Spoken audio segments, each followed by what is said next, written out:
Pensavam que seria apenas mais uma patrulha de liberdade de navegação. 24 de abril de 2025. O USS William P. Lawrence, um contratorpedeiro lançador de mísseis guiados, atravessa silenciosamente o Estreito de Taiwan. É de manhã cedo. O mar está calmo. O céu está limpo. Mas atenção, dá para cortar com uma faca. Então, a China se manifesta. Não apenas com palavras, mas com um comunicado de imprensa completo do Comando do Teatro Oriental do Exército Popular de Libertação. Traduzindo livremente, vemos-vos e não estamos contentes. As Forças Armadas Chinesas anunciam que enviaram forças navais e aéreas para seguir e alertar o contratorpedeiro americano. Atualizações em tempo real. Inundam os meios de comunicação estatais. Imagens vazam. Rastros de radar são publicados. A mensagem é clara. Não são bem-vindos aqui. Mas a resposta do ZIL? Silêncio total. Sem conferências de imprensa. Sem tweets dramáticos. Apenas o Lawrence mantendo o seu rumo como se nada tivesse acontecido. O que a China chama de provocação. A Marinha dos Guiua chama de rotina. Mas isso não foi rotina na terça-feira. Porque aquele contratorpedeiro não estava apenas a defender a liberdade de navegação. Estava a entrar diretamente em águas disputadas que Pequim reivindica como suas. Um movimento que poderia escalar de uma demonstração de força para uma confrontação em segundos. Então, o que realmente aconteceu lá fora? Foi um quase acidente? Um tiro de aviso? Talvez? Ou algo mais? Porque por trás das manchetes e das declarações oficiais havia um jogo de gato e míssil. E alguém pestanejou. O Lawrence não vacilou. Enquanto as manchetes em Pequim gritavam sobre invasão ilegal e provocações graves, o contratorpedeiro manteve o rumo, sem se desviar 1 centímetro da rota planejada. Sem manobras evasivas, sem aumento de velocidade. Apenas um deslizar constante e deliberado pelo estreito, exatamente onde o direito internacional diz que ele pertence. A mensagem foi silenciosa, mas inequívoca.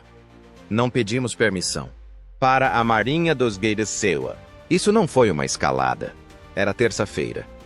As operações de liberdade de navegação, ALPHONOPS, são uma prática padrão em águas disputadas. É assim que a Marinha traça linhas invisíveis no mar e desafia qualquer um a dizer o contrário.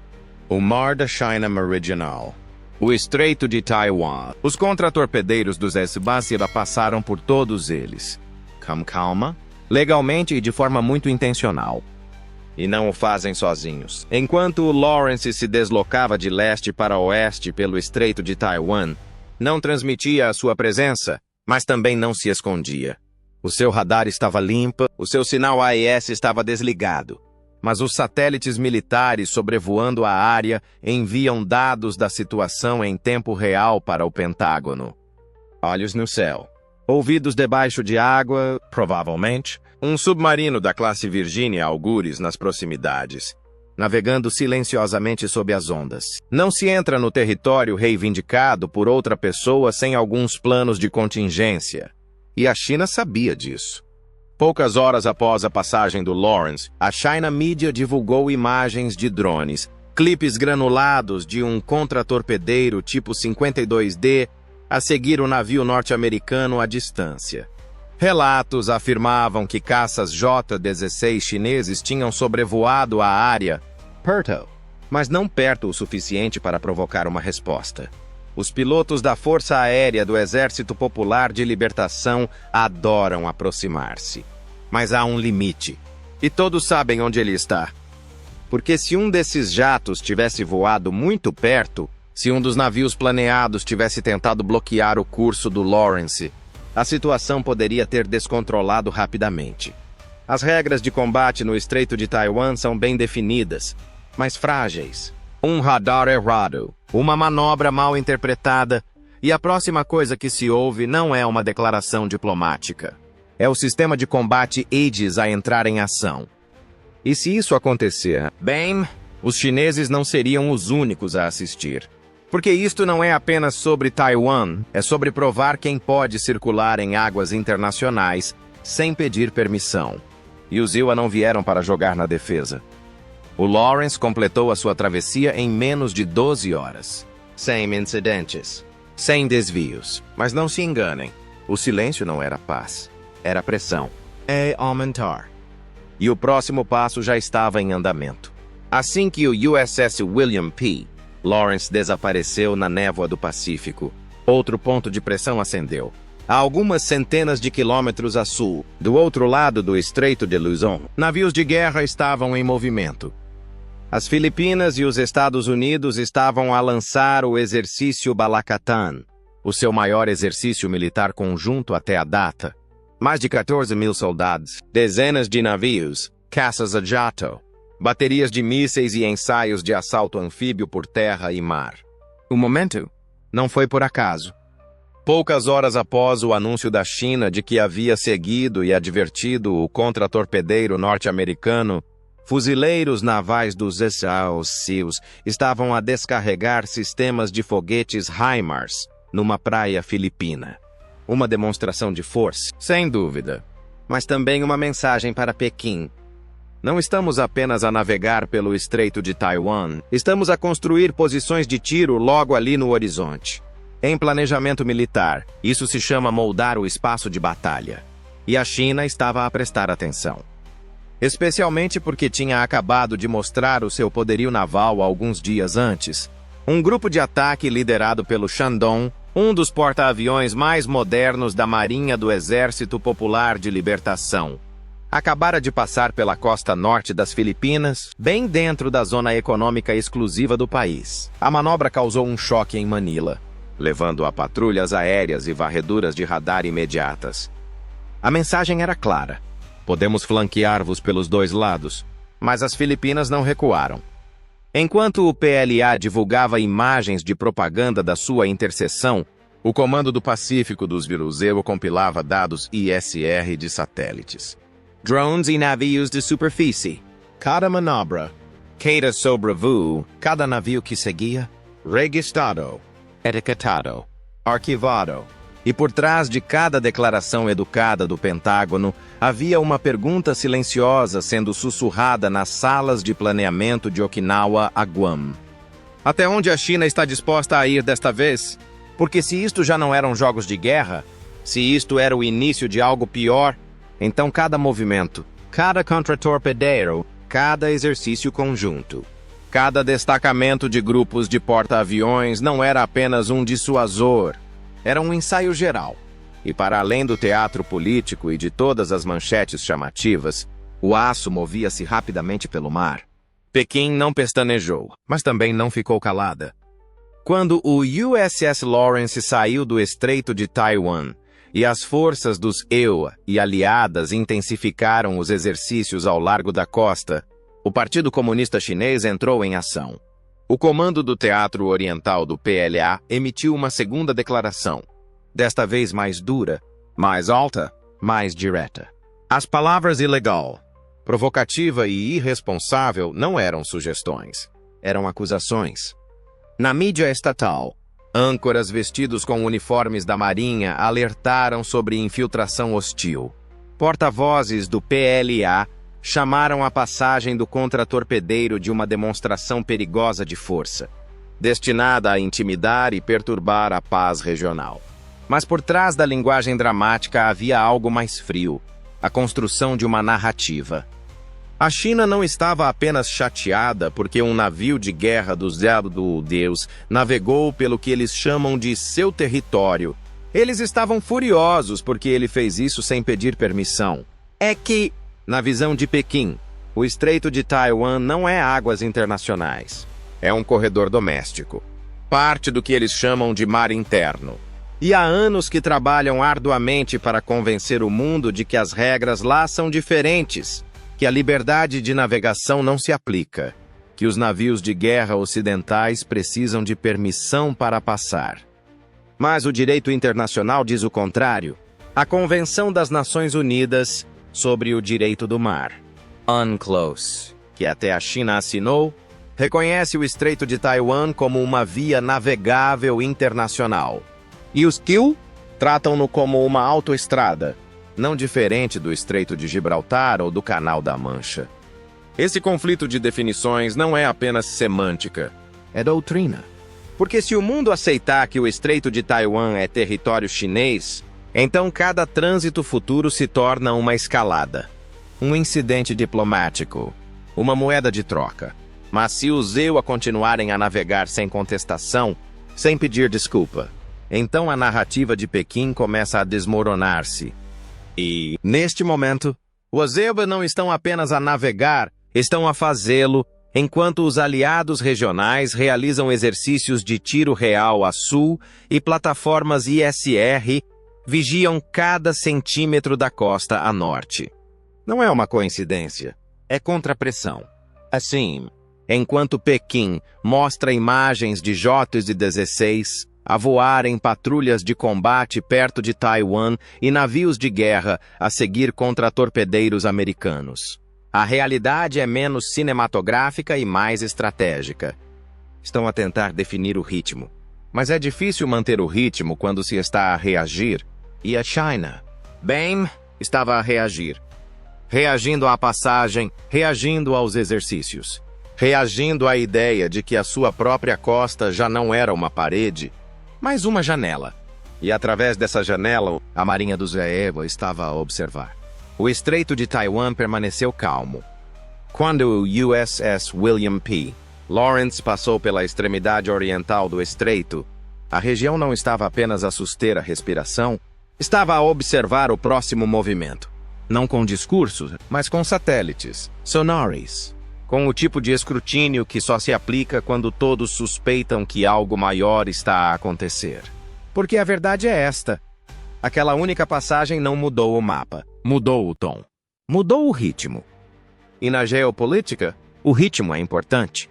Em Pequim, o Exército Popular de Libertação começou a rodar os seus recursos mais rapidamente do que o habitual. Fragatas que estavam atracadas para manutenção estavam de repente no mar. As patrulhas aéreas aumentaram. Até mesmo balsas civis no Estreito de Taiwan começaram a relatar interferência de radar não identificada, possivelmente sinais de sistemas de alerta aéreo antecipado à procura de submarinos americanos. E do lado americano, o grupo de ataque 5 não abrandou. O Lawrence voltou a juntar-se à sua formação, que incluía o porta-aviões USS Carl Vinson, navegando para leste com uma parede de aço de escolta e olhos em todas as direções. No ar, os P-8 Poseidons sobrevoavam potenciais corredores de lançamento, com os seus radares a bordo à procura de sinais de mísseis. Skimmers de superfície, pior ainda, enxames coordenados. E no meio de tudo isto, Taiwan atualizou silenciosamente a sua postura de defesa. Sem sirenes, sem conferências de imprensa, apenas movimentos subtis, mais voos de interseção por jatos da ROCAF. Aumento da atividade em torno de locais de radar conhecidos.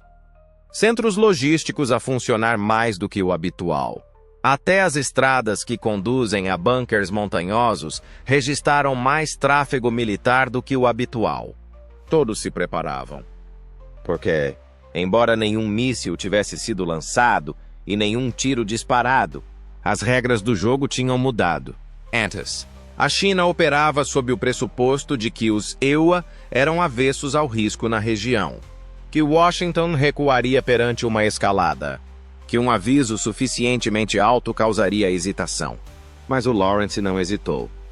Atravessou o estreito com um profissionalismo clínico que diz uma coisa em voz alta e clara: não estamos a pedir. E se isso se tornar a norma, toda a estratégia da China, o seu jogo de blefe, as suas operações na zona cinzenta, o seu corte salame do controlo estratégico, começam a desmoronar-se. Porque quando o inimigo deixa de temer a nossa reação, perdemos a nossa vantagem. Pequim sabe disso. É por isso que a propaganda foi tão alta. É por isso que os sobrevoos foram levados ao limite da proximidade. É por isso que o vídeo de um contratorpedeiro a seguir o Lawrence foi reproduzido em loop nas notícias do Estado. Como se dissesse, ainda estamos no controlo. Mas controlo não é seguir um navio. É moldar o que esse navio faz a seguir. E, neste momento, Os únicos que estão a moldar os movimentos na região são aqueles que usam distintivos da Marinha dos Euadins, o que nos leva a uma visão mais ampla, porque isto não foi apenas um impasse, foi um teste de resistência. Os Ewa estavam a testar a disposição de Pequim para escalar o conflito, a testar até onde o Exército Popular de Libertação iria realmente antes de recuar. Testando-se o estreito, há muito tempo um ponto de inflamação para especulações realmente entraria em erupção sob pressão. Não entrou, mas as costuras ficaram à mostra. Aumento das comunicações, mobilizações estranhas de forças, um pico na atividade de sondagem cibernética em toda a infraestrutura digital dos Ewa e aliados. Tudo detectado nas horas após a passagem. Pequim ficou abalada. Não em pânico, mas abalada o suficiente para verificar 2 vezes o seu manual de estratégias. E é aqui que a coisa fica interessante. Esse manual de estratégias costumava assumir que o tempo estava do lado da China. Eventualmente, os Kiowa se cansariam de fazer de xerife no Pacífico. Que Taiwan se sentiria isolada. Que as alianças regionais se separariam sob pressão econômica. Mas agora, o tempo pode não estar do lado da China, porque cada exercício como o Balacotan reforça o escudo regional. Cada contratorpedeiro que navega pelo Estreito de Taiwan sem pestanejar empurra a linha vermelha para trás. E cada vez que a China tenta intimidar com um sobrevoo de jatos ou um contratorpedeiro, a resposta não é recuar, é reforçar. O Pacífico está a ficar mais afiado, mais rápido, menos previsível. E quando a imprevisibilidade se torna a regra, as hipóteses de um erro de cálculo disparam. Um sinal errado no ecrã do radar, um piloto nervoso, uma manobra mal calculada, é tudo o que é preciso. E, de repente, já não estamos a falar de uma passagem de rotina. Estamos a falar de pontos de conflito, de relatórios pós-ação, de guerra. É por isso que isto é importante. Porque isto não foi apenas um incidente entre contratorpedeiros, foi uma mensagem para o mundo. As linhas estão a ser redesenhadas e as borrachas estão a avançar rapidamente. Então, aqui estamos nós, um contratorpedeiro, um estreito, uma mensagem enviada sem disparar um tiro. Mas não confundam a quietude com calma. O Estreito de Taiwan é agora mais do que apenas águas disputadas. É um palco. É uma válvula de pressão. Um local de teste para a dissuasão moderna. E todos estão a observar para ver quem pisca primeiro. Porque o próximo incidente pode não vir com um aviso, e a resposta pode não vir com um comunicado de imprensa. Não se tratava apenas de uma passagem. Tratava-se de ritmo. Iniciativa. Mostrar que a Marinha dos Deus ainda navega onde quer, quando quer e não consulta Pequim antes de o fazer. Então, o que achas? Estas operações são necessárias para manter a paz? Ou estamos a um passo de algo que não podemos desfazer? Diz-nos o que pensas nos comentários. E, se quiser ir um passo além e apoiar diretamente o canal, junte-se à frota. Receberá emblemas de fidelidade, respostas prioritárias e nos ajudará a trazer mais histórias reais à tona. Clique em juntar-se na página do nosso canal e embarque. Até a próxima. Fique atento, fique seguro e lembre-se, às vezes, a paz não é a ausência de conflitos, é a presença do aço.